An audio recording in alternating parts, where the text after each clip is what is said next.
Hey Gurudev students, today we'll discuss the next theorem, midpoint theorem. It is a more important. The line segment joining the midpoint of the sides of a triangle is parallel to the third side and equal to half of it. It means suppose this one is a triangle A, B and C, and here D and E. This one is a midpoint. D and E are the midpoint of this. इस case में क्या बोल रहा, line the line segment joining the midpoint means D and E are the midpoint of AB and AC of the sides of a triangle, then it is parallel to third side. मतलब D parallel to BC हमें prove करना पहली चीज. Second part, and equal to half of it and D equals to half of BC. दो चीजें prove करना. It is a mid point theorem. इसके through अगर हम देख रहे हैं तो इसमें गिवन पार्ट अगर हम देख रहे हैं, गिवन में D and E are the midpoint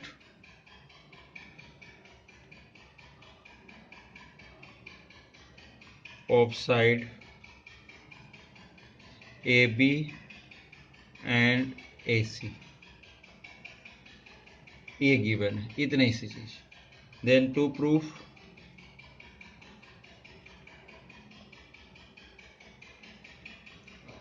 में क्या ले रहे हैं अपन, parallel to third side means first case है इसमें D parallel to BC and second things क्या मिल रहा, एंड इक्वल और to half of it. It means D equal to half of BC. ये प्रूव करना है.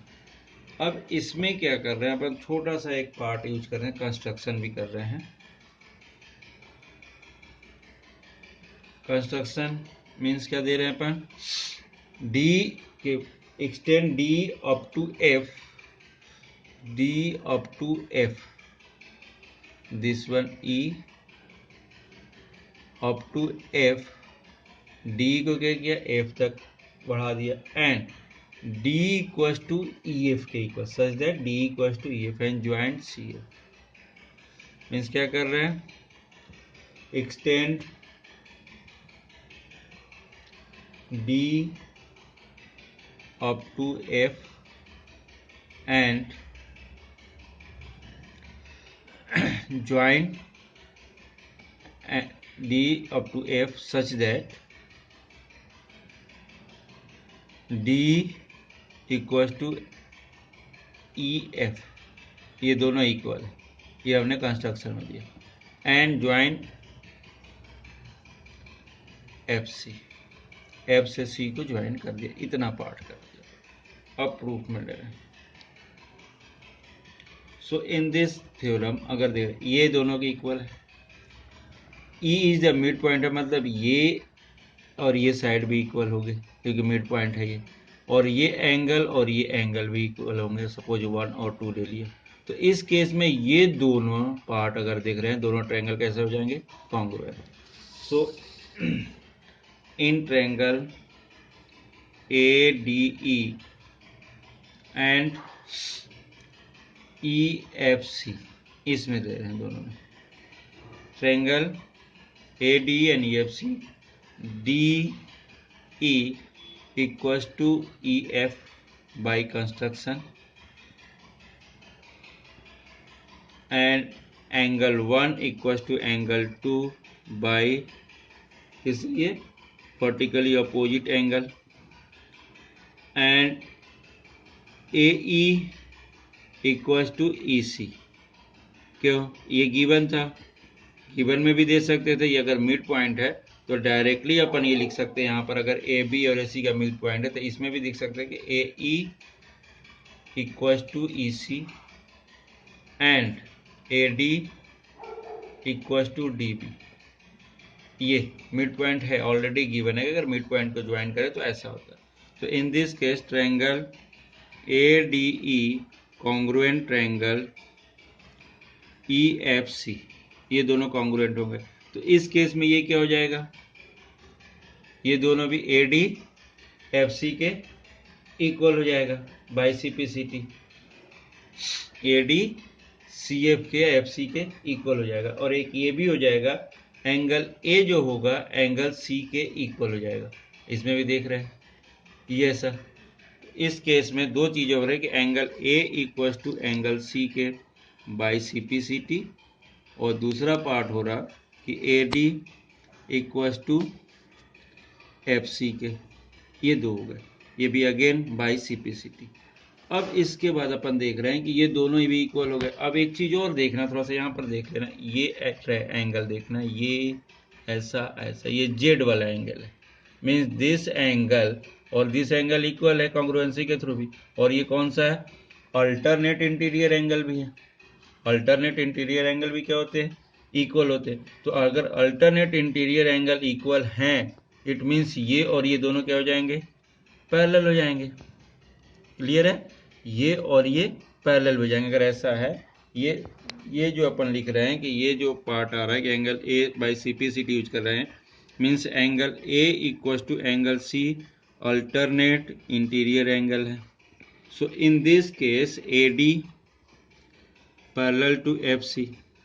और ये भी अपन देख रहे हैं कि AD मतलब AB पैरेलल DB भी हो जाएगा FC के parallel, DB parallel to FC भी हो जाएगा, DB पैरेलल टू FC। और ये दोनों चूंकि ये इसके इक्वल है, यहाँ पर देख रहे हैं AD FC के इक्वल है और AD DB के भी इक्वल है, AD DB के भी इक्वल है। ये तो ऑलरेडी गिवन है कि AD क्या है, DB के इक्वल है। तो इस केस में क्या होगा कि AD equal to DB, AD equal to DB, मतलब DB इक्वल टू क्या हो सकता है, अपन लिख सकते हैं इक्वल टू FC। ये भी दोनों इक्वल हो जाएंगे इस केस में। मतलब हम सीधा सीधा ये बोल रहे हैं कि BCFD is a parallelogram. So BCFD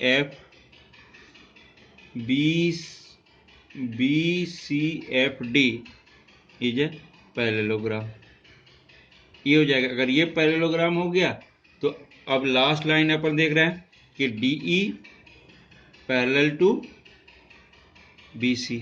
ये फर्स्ट केस निकल हो गया तुम्हारा, पैरेलल टू BC के, मतलब ये पैरेललोग्राम हो जाएगा। तो ये क्या हो जाएगा, DF क्या हो जाएगा, पैरेलल BC। क्या ये कह लें कि DE भी पैरेलल क्या हो जाएगा, BC के। तो ये दोनों स्टेटमेंट लिख सकते हैं, ये पैरेललोग्राम है तो DE पैरेलल BC। और ये भी लिख सकते थे कि DE पैरेलल या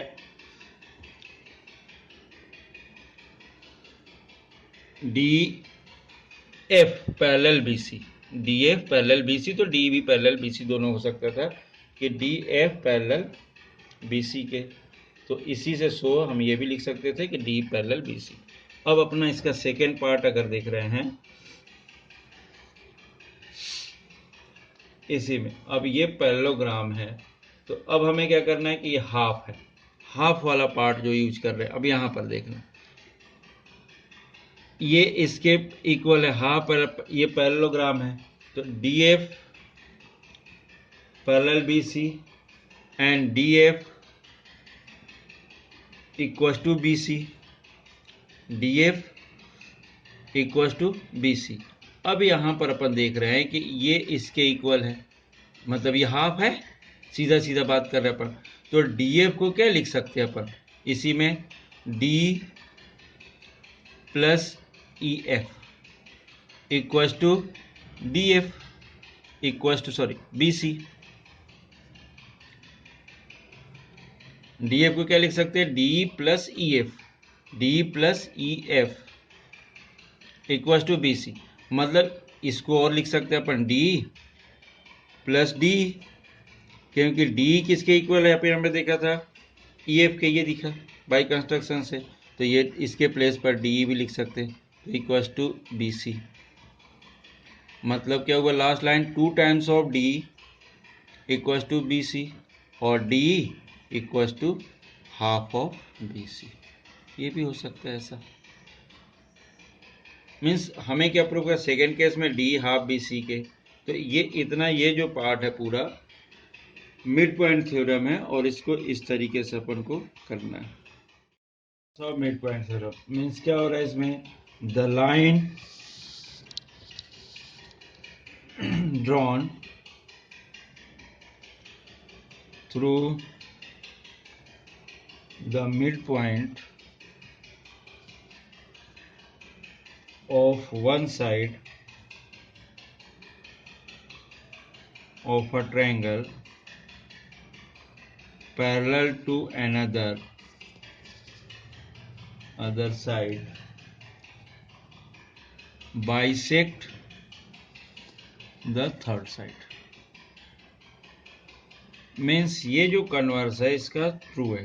कन्वर्स मतलब क्या हो रहा है, जस्ट अपोजिट बात कर रहे हो लोग, ये बोल रहे हैं सीधा सीधा। अगर हम बात करें प्रूफ क्या करना है, ये मिड, जैसे हमने बोला था वहां पर क्या था, अगर ये मिड पॉइंट है, ये दोनों मिड पॉइंट है, A B C D E, ये D and E R the mid point है, अगर ये, तो ये क्या होगा, पार्ट में डिवाइड करता है, हाफ भी है और ये कैसा है, पैरेलल भी है। अब यहाँ पे क्या बोल रहा कि अगर ये पैरेलल है, ऑलरेडी ये पैरेलल है इन दोनों के, तो क्या हो रहा है, ये इसको हाफ पार्ट में डिवाइड करेगा, बाइसेक्ट करेगा, मतलब ये इसका मिड पॉइंट होगा। सीधा ये प्रूफ करना, मतलब both the cases is true. अगर ये पैरेलल है, मतलब D parallel to B C है, so A D equals to A E होगा, अगर ये कन्वर्स के थ्रू। लेकिन अगर अपने मिड पॉइंट क्या है, ये अगर इक्वल है, ये मिड पॉइंट है, तो ये दोनों क्या होंगे, पैरेलल होंगे। तो ये दो चीजें हैं, इसका कन्वर्स भी ट्रू है मिड पॉइंट का, और मिड पॉइंट थ्योरम खुद भी ट्रू है। तो इस चीज को ध्यान रखना, दोनों चीजें। तो इसमें देखना, अगर हम इसकी बात कर रहे हैं, एक बार और पूरा स्टेटमेंट अगर देख रहे हैं, मतलब कहने का क्या हो रहा, इसमें प्रूफ क्या करना, टू प्रूफ में क्या करोगे, पहले गिवन की बात करें तो गिवन में क्या आएगा इसके, D is the midpoint of AB and D parallel to BC है, ये D parallel to BC है। अब इस केस में तो ये क्या बोल रहा, प्रूफ क्या करना अपने को, E is the mid point of AC, ये मतलब E भी क्या होगा, उसका मिड पॉइंट होगा। दूसरी चीज बोल रहा था, पहले क्या बोल रहा था कि अगर E, ये D और E मिड पॉइंट है तो ये पैरेलल होंगे, और यहाँ पे क्या बोल रहा है, अगर ये पैरेलल होंगे तो ये मिड पॉइंट होगा। ये दोनों चीजें ट्रू है, इसको भी इसी टाइप से हम प्रूफ कर सकते हैं।